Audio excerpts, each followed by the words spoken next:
को आचार्य रानी शुक्ला द्वारा आपको शत शत प्रणाम।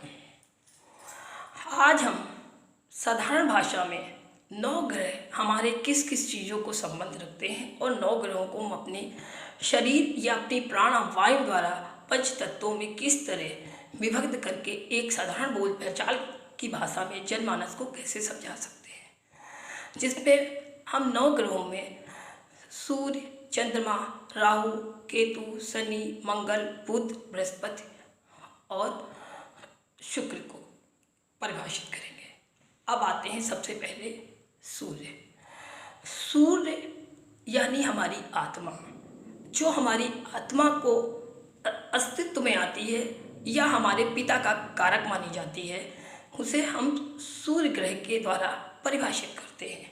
इसलिए जिन जिन जातक या जातिकाओं का सूर्य अच्छी अवस्था में ना हो या जिन जिनको सरकारी नौकरी या सरकारी पद प्रतिष्ठा मान सम्मान चाहिए होता है, वो अपने पिता से बहुत अच्छे से संबंध बनाएं। अगर पिता नहीं है तो पिता तुल्य लोगों का सम्मान, चरण स्पर्श और सूर्य को जल अवश्य देना चाहिए। उससे उनका सूर्य मजबूत होगा और सूर्य के अशुभ प्रभावों को नष्ट कर वो शुभ प्रभाव की ओर अग्रसर होकर लाभान्वित जरूर होंगे। अब हमारा दूसरा ग्रह आता है चंद्रमा।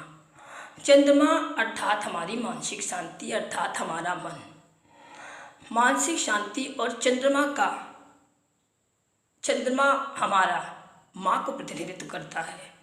जिन जिन लोगों की माँ है वो अपने माँ का चरण स्पर्श जरूर करें। अगर नहीं है तो उनको किसी न किसी रूप में उनका आदर सम्मान या माँ जैसी स्त्रियों का सम्मान अवश्य करें। निश्चित ही उन्हें मानसिक शांति प्राप्त होगी और वो मानसिक रूप से प्रबल होंगे।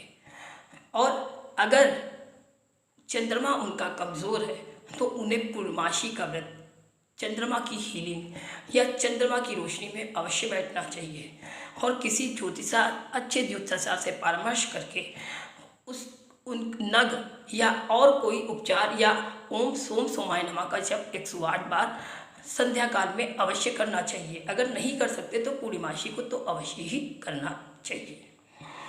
और अब आते हैं हम अपने तीसरे ग्रह पे, जिसको हम कहते हैं सेनापति अर्थात मंगल। जिन जिन व्यक्तियों के भाई हैं, बड़े भाई या छोटे भाई, उनके साथ उनके संबंध अच्छे हों तो मंगल अशुभ कुंडली में अशुभ अवस्था में बैठते हुए भी अशुभता नहीं देता। हार्ट संबंधित दिक्कतें और खून की जितनी भी दिक्कत होती हैं, खून संबंधित या हार्मोन खून संबंधित दिक्कतें, उक्त रक्तचाप, यह सब मंगल का ही अशुभ प्रभाव है।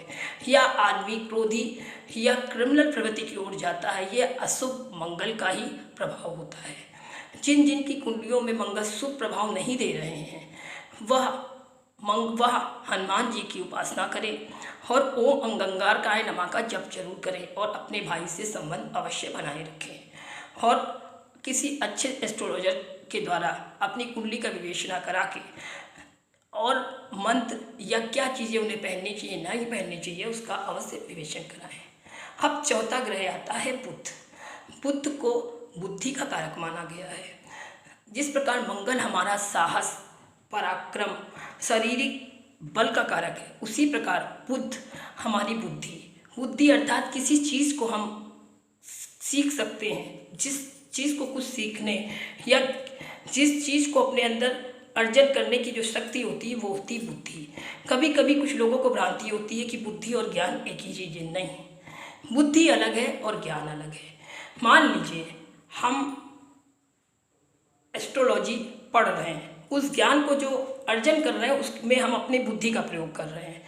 उस बुद्धि का परिमार्जन करके जो हम एक अपने ज्ञान का एक सागर बहा रहे हैं या अपनी चीज़ों को एक परिमार्जित करके आपके सामने प्रस्तुत कर रहे हैं एनालिसिस करके, वो हमारा ज्ञान कहलाता है। यही बुद्धि और ज्ञान में यही अंतर है। बुद्ध बुद्धि का कारक है, गुरु ज्ञान का कारक है। बुद्धि किसी चीज़ को सीखने या एक्सेप्ट करने की क्षमता को कहते हैं। ज्ञान उन सब चीज़ों को सीख कर उसका परिमार्जित रूप जो आप किसी के सामने प्रस्तुत करते हैं वह आपका ज्ञान कहलाता है। बुद्ध किसी जातक या जातिका की कुंडली में अशुभ अवस्था में हो, मित्र क्षेत्रीय, शत्रु क्षेत्रीय हो, तो उसे अपनी मौसी, बुआ और बहन से संबंध अवश्य अच्छे बनाने चाहिए। और मंगलवार को किन्नरों को हरी चीज़ों का दान अवश्य करना चाहिए।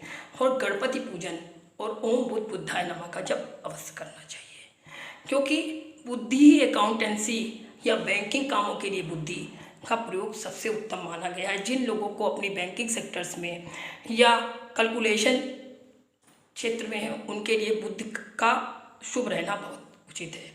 इसी प्रकार जो भी आर्मी फोर्सेस, पैरामिलिट्री को, उनका मंगल शुभ होना, मंगल और सूर्य का भी शुभ होना बहुत शुभ माना गया है। अब आते हैं हम अपने पांचवें ग्रह शनि।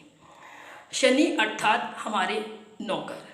अगर हम शनि अर्थात हमारे नीचे जो कर्मचारी, अगर उनके साथ हम अच्छा व्यवहार करते हैं, अगर हमारी कुंडली में कहीं भी शनि अशुभ अवस्था में है, तो उसको शुभ करने के लिए आप अपने अधीनस्थ कर्मचारियों के साथ अच्छा व्यवहार करें, उन्हें समय समय पर उनके खाने पीने की चीज़ों का प्रबंध रखें, और जो आपसे निम्न अवस्था में हैं उनका आप जितना हो सके शनिवार को दान अवश्य करें। और कड़वा तेल का दान और तिल के दीपक का तेल अवश्य जलाएं, क्योंकि बिना शनि के शनि के ठीक ना होने पर ना तो आदमी नौकरी कर सकता है, ना ही आदमी बिजनेस कर सकता है। किसी भी जातक या जातिका को अपनी जिंदगी में कोई भी चीज़ों का, धन का अर्जन करने के लिए शनि का ठीक ठाक या अच्छी अवस्था में होना सर्वोच्च माना गया है। यदि आप अपने नौकरों के साथ दुर्व्यवहार करते हैं तो आपका शनि खराब हो जाता है। इसलिए आप शनिवार ओम शनिश्चराय नमः का जाप संध्या काल के बाद 108 बार जिन जिन का शनि अशुभ अवस्था में उन्हें अवश्य करना चाहिए। अब आते हैं हम राहु अर्थात माया, डिजायर्स। राहु हमारा थर्ड है, यानी कि हमारे अंदर जितनी भी माया है, माया नगरी अर्थात अगर आप देखें फिल्मी दुनिया के लोग, तो उनका राहु बहुत अच्छा होता है, या आप नेता नगरी के लोगों का राहु का उच्च होना जरूरी है। राहु अर्थात फेम। अगर आपका राहु गड़बड़ है तो आप सरस्वती का पूजन अवश्य करिए। और राहु को ठीक करने के लिए आप माँ का चरण स्पर्श अवश्य करिए। और किसी से ज्योतिषीय परामर्श लेके ओम राम रंगवे नमः का 108 बार बुधवार को संध्या काल में चंदन की माला पे जप अवश्य करें, इससे निश्चित ही लाभ होगा। अब हमारा 8वां ग्रह आता है केतु। केतु यानी मोक्ष। सब कुछ प्राप्त करके अब उस परमात्मा, उस परम ज्ञान को प्राप्त करने की जो इच्छा, यानी हमारा धड़, यानी जिसको केवल मानसिक ज्ञान, मानसिक शांति, वह हमारा केतु है। इसलिए केतु के लिए जिन जिन की कुंडलियों में केतु अशुभ अवस्था में, उन्हें संतान संबंधी दिक्कत अवश्य होगी। ऐसे लोगों को गणपति उपासना अवश्य करनी चाहिए। और जो बाहर के जो जंगली कुत्ते या बाहर सड़क पे चलने वाले कुत्ते हैं, उनको कुछ ना कुछ मीठा बिस्कुट आदि अवश्य खिलाएं, उनको मीठी रोटी अवश्य खिलाएं। अगर रोज खिलाते हो तो निश्चित ही आपका केतु उत्तम होगा और आपको आश्चर्यजनक लाभ मिलेंगे। अब हमारा 9वां ग्रह आता है शुक्र।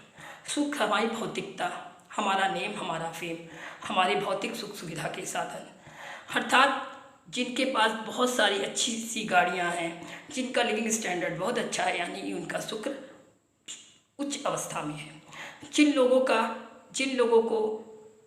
का रहन सहन बहुत निम्न स्तर का है, ना उनके पास गाड़ियां हैं, उनको चीज़ों का समय समय पे अभाव होता है, और खाने पीने से रहने तक की उनके पास दिक्कतें, और किराए के मकान तक में रह रहे हैं, तो कहीं ना कहीं देखिए उनकी कुंडली में शुक्र कहीं ना कहीं प्रभावित जरूर होगा। इसलिए और यह सुंदरता, जो लोग साफ सफाई से नहीं रहते, जो लोग स्त्रियों की इज्जत नहीं करते हैं, जो गाली गलौज औरतों के साथ अभद्रता करते हैं, उनका शुक्र वास्तविकता में खराब स्थिति में चला जाता है। इसलिए शुक्र के लिए बूढ़ी स्त्री या विधवा स्त्रियों को इज्जत सम्मान दें।